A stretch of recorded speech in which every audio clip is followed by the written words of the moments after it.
Doping in Esports. This presentation is by Kai, Rachel, and Vasu.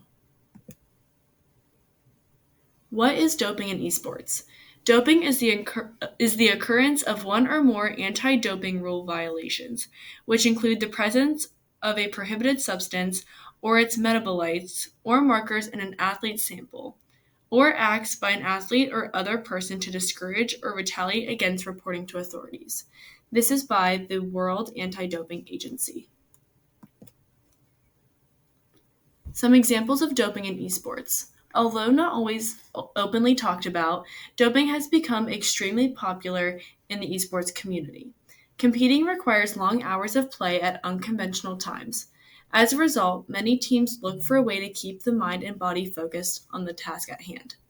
For example, a member of the Counter-Strike Global Offensive talked about using Adderall during an ESL tournament. Below is some information on popular doping methods.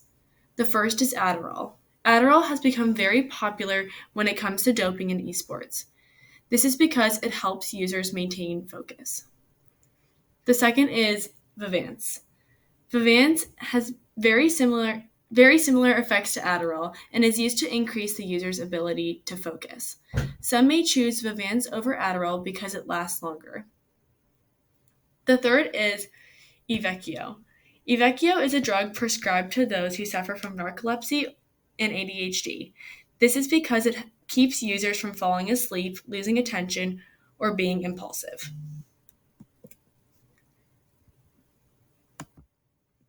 Some reasons for doping in esports include a large amount of money at stake, pressure to win, prolonged training sessions, lack of sleep, which in turn all lead to poor mental and physical health. Essentially, gamers use these substances to focus for long periods of time and improve concentration and reaction speed. There are a lot of impacts of doping on players. Some long-term dangers include sudden death, addiction, psychosis, and cardiovascular damage. Though there is a short-term performance enhancement, especially for cognitive functions, using these substances can lead to adverse effects. Some of the rules and regulations on anti-doping measures come from the Esports Integrity Commission. The Esports Integrity Commission ensures fair play, integrity, and the prevention of doping in esports competitions. When a participant is charged with an offense under their anti-doping policy, they can choose one of three options. The participant can admit to the offense with or without agreeing to the suggested sanction, dispute the sanction, or deny the offense.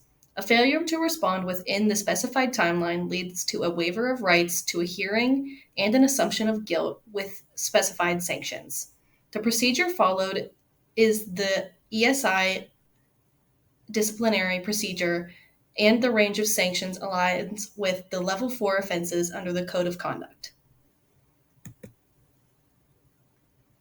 For the future of anti-doping in esports, as esports gains recognition as a legitimate sport globally, the need for robust anti-doping measures becomes critical to preserve its integrity and the well-being of its athletes.